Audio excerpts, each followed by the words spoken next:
Магнит өрісін сипаттайтын шама, енді бұл теория екен. Біздегі магнит өрісін сипаттайтын және олардағы күш сызықтарының бағыттарын анықтайтын біздегі ол негізгі шама, ол мына бір көріп тұрғандай суреттегідей Б әріпімен ағылшындардың белгіленеді. Бұндағы біздегі дұрыс жауап А вариантында тұр. Яғни бұл өлшем бірлік Си жүйесінде Тесламен белгіленеді екен. Бізде келесі есеп. Индукциясы 0,4 Тесла біртекті магнит өрісінің векторына перпендикуляр, яғни 90 градус жасап, орналасқан ұзындығы 0,15 метр тоғы бар өткізгіш әсер етуші күш бағытында 0,025 метр орын ауыстырғанда дейді 12 миллиджоуль жұмыс атқарылса ток күшінің мәні. Енді біздегі қазір есептің берілгені кішкене үлкендеу болады. Барлығын жазып алайық. Енді осыдан алдыңғы магнит индукциясына осы орайда бірден есеп келіп тұр. Біздегі ұзындық қанша? Осының ұзындығы 0,15. 0,115. Әсер етуші күш бағытында жүрілген жолда бізде берілген. Енді орын ауыстырғанда дейді, осынша жұмыс жасалған, яғни 12 миллиджоуль жұмыс жасалған. Осы кездегі біздегі ток күшінің мәнін сұрап тұр. Әрине біздегі қазір ампер күшінің формуласын жазайық. EL синус альфа. Бұл жақта мынау 1-ге тең, өйткені 90 градус. Енді жұмыстың формуласы F көбейтілген S. S бізде бұл жақта аудан емес, жүрілген жол. Енді мына біздің ампер күшін жұмыстың формуласындағы күштің орнына алып кеп қоямыз. Сол кезде бізде не шығады? S. Енді осы жақтан біз ток күшін табатын болсақ, жұмыстың астына бөліміне кетіп қалады. Сол кезде B, L, S. Енді осыны есептесек, 12 миллиджоуль, 12 көбейтілген 10-ның минус 3 дәрежесі, бөлінген 0,4 көбейтілген 0,15. Өлшем бірлігін жазбай кетті мына жақта. Осылай. Потом 0,025. Қазір тез осыны калькуляторға салып жіберсек. 12-ні бөлеміз 0,4-ге, бөлеміз 0,15-ге, бөлеміз 0,025-ге. Менде 8000 деген вариант шықты. Бірақ ол 8000 3 нөлі мына минус 3-пен қысқарып кетсе, бізде 8 ампер деген жауап шығады. Бұл бізде әрине Б нұсқасына сәйкес келеді екен. Келесі, индукциясы 0,1 Тесла. Магнит өрісіне перпендикуляр болатын, міне тағы да мән береміз осы сөзге. Кернеулігі берілген 1 кило дейді, вольт бөлінген метр. Зарядталған бөлшек өзінің түзу сызықты траекториясынан ауытқымай, екі өріске де перпендикуляр қозғалады. Бөлшектің жылдамдығы қандай деген екен. Енді бұл есепте бір екі формуланы еске түсірсек, екі күштің.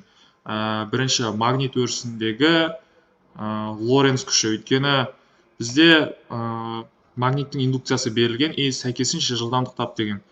Яғни бұл екі өлшем бірлік біз әрине BVL деген Лоренцтің, BVQ деген Лоренцтің формуласына қолдансақ болады, яғни перпендикуляр деген кесірінен біз қазір нені ескермейміз. Келесі бізде келесі күш EQ. Яғни бұл электр өрісіндегі күш. Енді осы екі күшті бір-бірімен теңестіреміз. BVQ тең EQ. Қулар өзара қысқарып кетеді. Жылдамдық табатын болсақ, кернеулікті магнит индукциясына бөлеміз. Бізде екі затта бар біздің жағдайда. 1000-ді бөлеміз 0,1-ге. сол кезде мынаның қасына ол 10.000 болып кетеді екен. Бізде 10 км секунд деген жылдамдық С вариантында тұр. Так, бізде келесі кедергісі 5 Ом өткізгіш контур арқылы. Так, кедергісі 5 Ом арқылы, контур арқылы 0,2 секунд уақыт ішінде дейді. Бізде уақыт бар. 0,2 секунд уақыт ішінде 1 вейберден 5 вейберге дейін артты дейді. Яғни біз қазір дельтасын сразу таба салайық. Дельта фиді. Яғни ол 4 екенді. 5-тен 1-ді азайттым. 5-тен 1-ді азайттық. Контурдағы индукциялық ток мәні дейді. Яғни бізде ток күшін сұрап тұр. Енді бұл жақта да екі формуланы қолданамыз. Так, бірінші екінің формуласын бойынша фи бөлінген т. Қазір екіні тауып алайық. Бұл бізде 4 бөлінген 0,2 болады. Яғни бұл 20 вольт. Потом келесі бізде мына кедергі және мына тапқан екі кейін айға байланысты формула бар. Ол енді мына екеуінің өлшем бірлігі кернеу екеуінікі бірдей болғандықтан кей жағдайда енді Ом заңында осы бір формуланы қолдануға болады. Яғни кернеудің орнына электр қозғаушы күшін, яғни бұны неге бөлу арқылы кедергіге. Сендер мына формуламен жатталған шығарсыңдар мен осы. Осы секілді ғой бұл да. Енді біз тапқан 20-ны бөледі екенбіз енді мына 5-ке. Жауабы 4 Ом болады. 4 ампер болады екен. Б жауабына сәйкес келеді. Так, бізде келесі индукциясы 0,4 Тесла. Бір текті магнит өрісінде орналасқан ұзындығы 0,5 метр. Өткізгішке 2 ньютон күш әсер етеді. Егер өткізгіш магнит күш сызықтарына перпендикуляр орналасқан болса, оның ток күшін сұраған екен. Яғни бізде перпендикуляр, яғни 90 градус. Енді біздің жағдайда біз ампер күшін қолданатын боламыз. Енді бұл жақта ток күшін сұрап тұр. Есеп бір формуламен шығады. Ампер күшінің формуласын еске түсірсек, ол B, I, L көбейтілген синус альфа. Синус альфа біздің жағдайда ол қайта 1-ге тең болады. Өйткені мына бір сөзге мән берсек. Осы орайда ток күшін табатын болсақ, ол күштің астына пропорция бойынша бөлініп кетеді. Яғни B көбейтілген L. Дұрыс. Енді бізде күш 2 ньютонға тең, анау 0,4, оны көбейтеміз 0,5-ке. Екеуін қазір жеке-жеке ана 2-ге бөліп шықсақ, 2 бөлінген 0,4, оны бөлеміз 0,5-ке. Яғни бізде 10 деген жауап шығады екен. 10 ампер. Бізде бұл Б жауабына сәйкес келеді. Біздің келесі есеп. Серпе қатаңдықтары бірдей тербеліс жиіліктерінің қатынасы дейді. Яғни жиіліктердің қатынасы 2 νu2 дейді.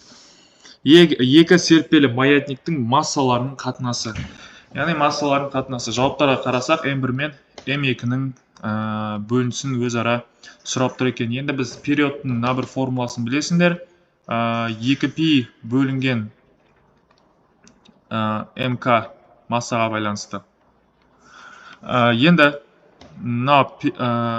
жиіліктің формуласы 1 бөлінген период, яғни оны да білесіңдер. Енді осы бойынша формуладағы периодтың орнына қоятын болсақ, формуласын 1 бөлінген 2π МК. Енді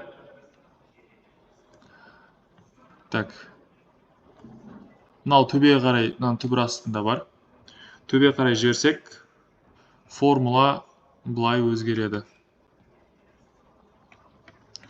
1 бөлінген 2π түбір асты КМ.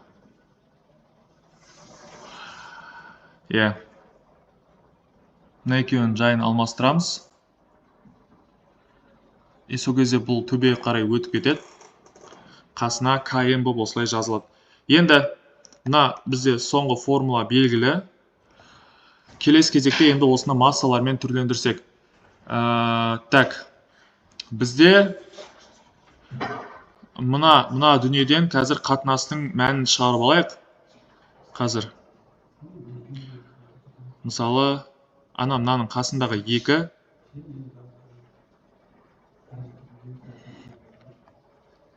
2 сол жақта қала берсін. Анау астына бөлігі өтіп кетсін, 2 на бетте тұра берсін. Енді бұл жақта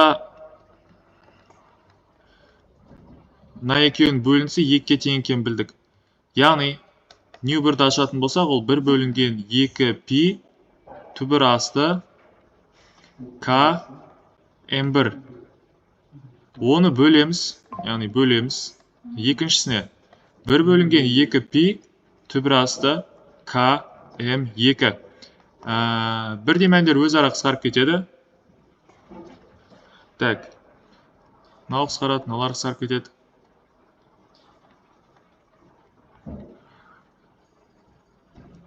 Сонда мына екеуінің қараңдар, бөлінісі 2-ке тең екенін бізде есептің шарты бойынша қазір біз өзіміз оны шығарып алдық. Мына бет 2 болады, ол тең болады. Мына жақта түбірлер бар, түбірлерден құтылу үшін екі жақты квадраттап жүреміз. Сонда 2-ның квадраты бөлінген. Мына m1 мен m2-лер бөлшектің бөлімінде тұр ғой.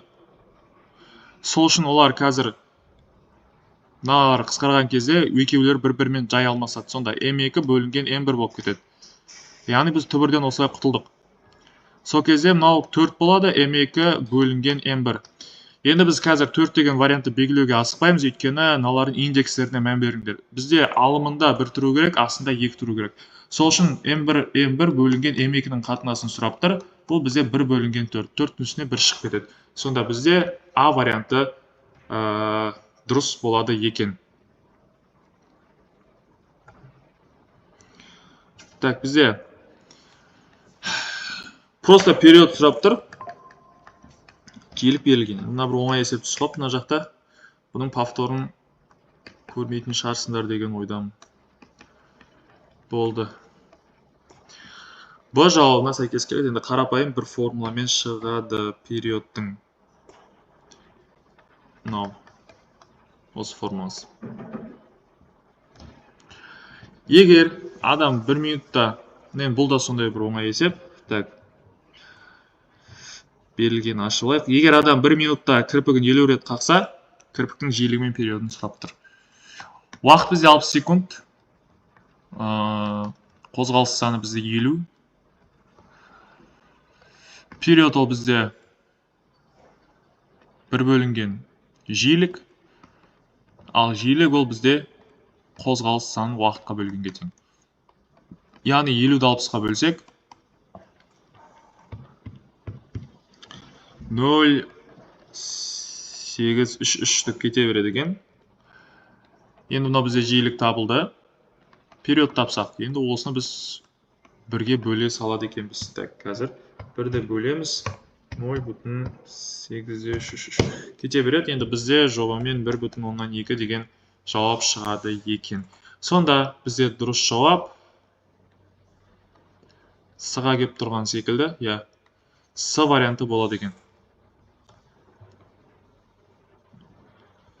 Келесі бізде 9-шы есеп. Ұзындығы 40 см математикалық маятник. Маятник жібін тағы да 120 см-ге ұзартсақ, тербелістің жиілігі дейді. Мынау бастапқыда 40 болған, одан кейін оны 120-ға ұлғайтқаннан кейін ол 40-тан 120-ға қосылады, 160 см болған екен потом. Сосын оның жиілігі қалай өзгереді дейді. Тербеліс жиілігі тура жаңағы формула бойынша, енді бірақ математикалық маятник ұзындыққа байланысты формуласы. Периодтың соған байланысты формуласын еске түсірсек, 2π бөлінген LG. Енді жиілікті табатын болсақ, 1 бөлінген 2π болып кетеді. Ал мына екеуі де өзара жайлары ауысып кетеді бұлай. Барлығы. Өткен кері пропорционал ғой бізде ол периодқа. Жиіліктің формуласын тауып алдық. Ендігі кезекте бір-бірінің қатынасын аламыз. мына екеуінің осылай қатынасын алайық. Жеке-жеке ашып шығайық. 2π деген ол тұрақты, G ол тоже тұрақты. L бізде L1 бастапқыда ол 40 см, түбір астында бөлеміз. 1 бөлінген 2π көбейтеміз, одан кейін ол түбір астында бізде G бөлінген 160 болады. Соншаға есе артқан. Мына бірдей мәндер өзара қысқарып кетеді, J'лер қысқарып кетеді.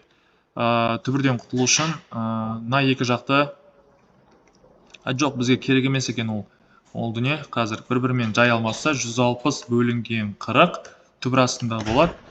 160 40-қа бөлсек 4, 4-тен түбір астыдан 2 деген жауап шығады екен.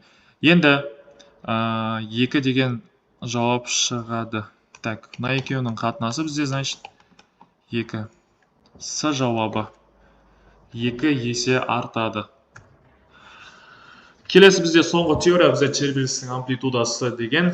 Тербелістің амплитудасы ол бізде 1 секунд толық бір тербеліс жасау емес, бұл периодқа байланысты. Одан кейін толық бір тербеліске кеткен уақыт ол да периодты сипаттап тұр. Енді біздің жағдайда бұл Б жауабына сәйкес келеді, дененің тепе-теңдік қалпына ең үлкен ауытқуы. Яғни гармоникалық тербелісті жазған кезде сендер білесіңдер, ол синус косинус заңдылығы бойынша осылай кете береді. Сол кездегі осы толқындардың ең осы биік шыңын біз амплитудасы деп айта аламыз. Енді А вариантты ығысуға қарама-қарсы бағытталған күш, енді бұл әрине Гук заңдарына қарай кетіп қалады екен.